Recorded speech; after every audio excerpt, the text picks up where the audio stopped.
নমস্কাৰ বন্ধু বান্ধৱীসকল এই ভিডিঅ'ত আমি কৰিম কেইটামান বিশেষ প্ৰবলেম বিশেষ কেইটামান কনসেপ্ট আমি ইয়াত শিকিবলৈ চেষ্টা কৰিম ৰেশিও আৰু প্ৰপৰচনৰ লগত জড়িত ঠিক আছে গতিকে আপোনালোকে ভালকে চাব প্ৰথম প্ৰশ্নটো আমাক দিয়া আছে what will be the duplicate ratio of 2:7 এটা ডুপ্লিকেট ৰেশিও মানে এটো যে নকলি ৰেশিও হেতু কথা আমাক কোৱা হোৱা নাই ঠিক আছে এটা যদি আমাক যদি এটা দিয়া থাকে ৰেশিও a:b ঠিক আছে a:b तार जितु डुप्लिकेट रेशियो होबो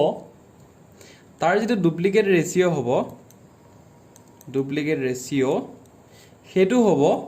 a² ठीक আছে या डुप्लिकेट माने या ता माने हेतु लगते हेतु पूरण हो जात बुझाय এটা a লগত a पूरण হলে a² হৈ যায় আৰু b লগত b पूरण হলে কি হৈ যায় b² হৈ যায় গতিকে a:b ৰ যেটো ডুপ্লিকেট ৰেশিও হেতু হয় a²b² ঠিক আছে গতিকে 2:7 और डुप्लिकेट रेशियो की होबो 2/7² হয়নে তামান 2 লগত 2 পূৰণ হৈ গল 2² 7 লগত 7 পূৰণ হৈ গল কি 7² তাৰ মানে কি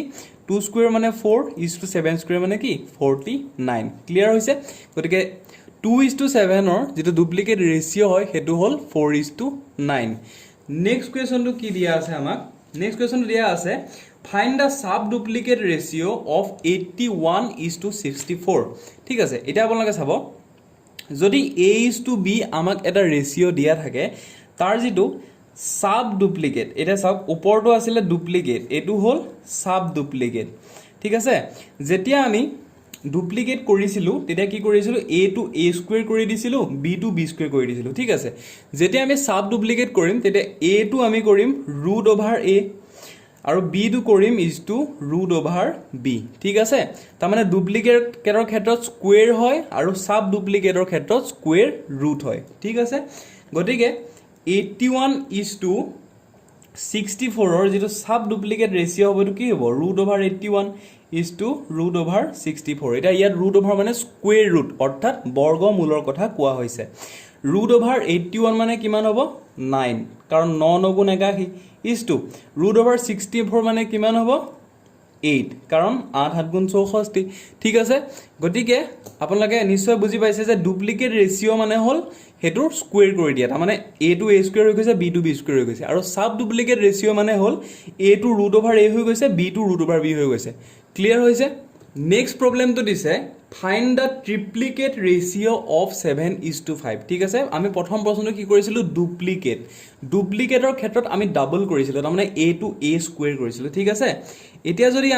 a:b এটা ৰেশিও হয় ইয়াৰ যেটো ট্ৰিপ্লিকেট ৰেশিও হ'ব ট্ৰিপ্লিকেট আগৰটো আছিল ডুপ্লিকেট তাৰ মানে ডাবল অফ ডুপ্লিকেটটো হৈছে ট্ৰিপল অফ ট্ৰিপ্লিকেটটো হৈছে ইয়াৰ যেটো ট্ৰিপ্লিকেট ৰেশিও হ'ব হেতু a³ হ'ব তাৰ মানে a 3 বাৰ পূৰণ হৈছে b ও 3 বাৰ পূৰণ হৈছে ঠিক আছে আমাক কি উলিয়াব দিছে 7:5 গতিকে ইয়াৰ যেটো ট্ৰিপ্লিকেট ৰেশিও হ'ব হেতু কিমান হ'ব 7³ ঠিক আছে আৰু 7³ মানে কিমান 7³ মানে হ'ব 7 7 গুণ 49 7³ মানে হ'ব 343 আৰু 5³ মানে হ'ব 5 5 গুণ 25 25 5 গুণ 125 গতিকে 125 গতিকে 7:5 ৰ যেটো যেটো ট্ৰিপ্লিকেট ৰেশিও হ'ব হেতু হ'ব 343:125 ক্লিয়াৰ হৈছে নেক্সট প্ৰবলেমটো আপোনালোকে চাওক Calculate the sub-triplicate ratio of 5:1:2:7:9 ঠিক আছে এতিয়া এটো হল ট্রিপ্লিকেট এটো হল সাব ট্রিপ্লিকেট যদি a:b আমাক এটা ৰেশিও দিয়া থাকে তেতিয়া তাৰ যেটো সাব ট্ৰিপ্লিকেট ৰেশিও হয় সাব ট্ৰিপ্লিকেট ৰেশিওটো কি হয় আপোনালোকে জানেনে এটো হয় cube root of a is to cube root of b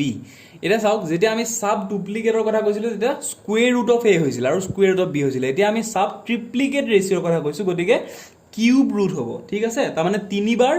তাক ৰুট কৰা হৈছে তাৰ মানে যদি কি দিয়া আছে আমাক 5:1:2:7:9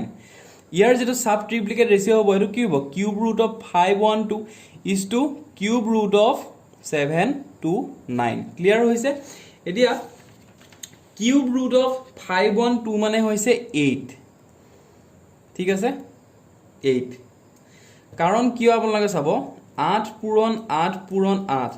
8 গুণ 64 64 পূৰণ 8 কৰোঁতে কিমান হয় 8 গুণ 32 2 হেৰি গ'ল 3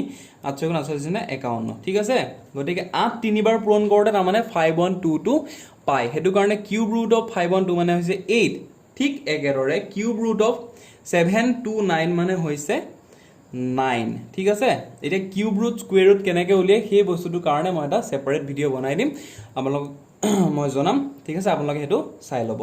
গতিকে আপোনালোকে নিশ্চয় বুজি পাইছে ট্ৰিপ্লিকেট ৰেশিও মানে কি আৰু সাব ট্ৰিপ্লিকেট ৰেশিও মানে কি ক্লিয়াৰ হৈছে নেক্সট প্ৰবলেমটো আমাক দিয়া আছে what will be the inverse ratio of 17:19 এতিয়া আপোনালোকে চাওক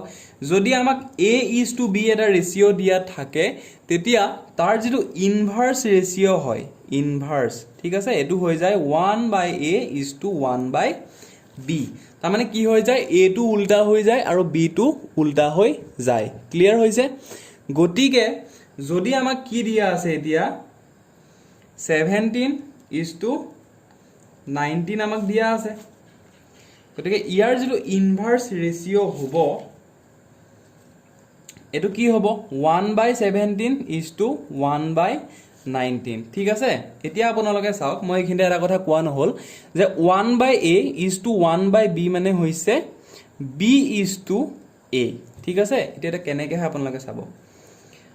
1/a:1/b তাৰ মানে আমি একে লিখিব পাৰো 1/a/1/b বুলি লিখিব পাৰো এটা কি হ'ব b টো ওপৰলৈ গুচি যাব a টো তললৈ গুচি আহিব b টো ওপৰলৈ গুচি গল a টো তললৈ আহি গল আৰু এটা আমি কি বুলি লিখিব পাৰো b:a বুলি লিখিব পাৰো গতিকে 1/a:1/b মানে হৈছে b/a গতিকে 1/17:1/19 মানে কিমান হ'ব 19:17 ক্লিয়াৰ হৈছে তাৰ মানে আলটিমেটলি আপুনি ডাইৰেক্ট উলিয়াব পাৰিব যে a:b ৰ ইনভাৰ্স প্ৰপৰচন হৈছে b:a তাৰ মানে ইয়াৰ উল্টাটো ঠিক একেদৰে 17:19 ৰ ইনভাৰ্স প্ৰপৰচন ইনভাৰ্স ৰেশিওটো কিমান হ'ব 19:17 ক্লিয়াৰ হৈছে আমি লাষ্ট এটা প্ৰবলেম এড কৰিব লৈছো ফাইন্ড দা কম্পাউন্ড ৰেশিও অফ 2:7 5:3 আৰু 4:7 এতিয়া আপোনালোকে চাওক যদি আমাক তিনটা ৰেশিও দিয়া থাকে ধৰক a:b a:b c:d আৰু e:f ঠিক আছে আৰু আমাক কি কৈছে এইকেটাৰ কম্পাউন্ড ৰেশিওটো আমাক উলিয়াব দিছে এতিয়া ইয়াৰ যেটো কম্পাউন্ড ৰেশিও হয় হেতু হয় এটা চাওক a:b মানে হল a/b c:d মানে হল c/d আৰু e:f মানে হৈছে e/f এটা কি কৰিম a তিনটা পূৰণ কৰি দিম তাৰ মানে কি হ'ব a * c * e by b * d * f এটো হ'ব a:b c:d আৰু e:f ৰ কম্পাউন্ড ৰেশিও ক্লিয়াৰ হৈছে গতিকে আমাক এটা কি দি থোৱা আছে আমাক দিয়া আছে 2:7 5:3 আৰু 4:7 ঠিক আছে এটা চাওক 2:7 মানে হৈছে 2/7 5:3 মানে হৈছে 5/3 আৰু 4:7 মানে হৈছে 4/7 এইকেইটা পূৰণ কৰি দিয়ক তাৰ মানে 2 * 5 * 4 7 * 3 * 7 তাৰ মানে কিমান হ'ব ওপৰত হ'ব 4 5 গুণ 20 2 গুণ 40 আৰু তলত হ'ব 7 7 গুণ 49 49 3 গুণ কিমান হ'ব 14 তাৰ মানে 147 তাৰ মানে 40/147 আৰু যেটো আমি কি বুলি লিখিব পাৰো এটা আমি লিখিব পাৰো 40:147 বুলি আমি এটো লিখিব পাৰো ক্লিয়াৰ হৈছে গতিকে এটোৰ কম্পাউন্ড ৰেশিওটো এটো ফৰ্মুলা ইউজ কৰি পেলাই উলিয়াব পৰা যায় ঠিক আছে গতিকে আজিৰ এই ভিডিওত আমি ৰেশিওৰ লগত জড়িত বা প্ৰপৰচনৰ লগত জড়িত কেইটামান বিশেষ কনসেপ্ট শিকিবলৈ চেষ্টা কৰিছো আৰু নেক্সট ভিডিও বিলাকো এইদৰে পাই থাকিবলৈ মোৰ চেনেলটো সাবস্ক্ৰাইব কৰি ল'ব থ্যাংক ইউ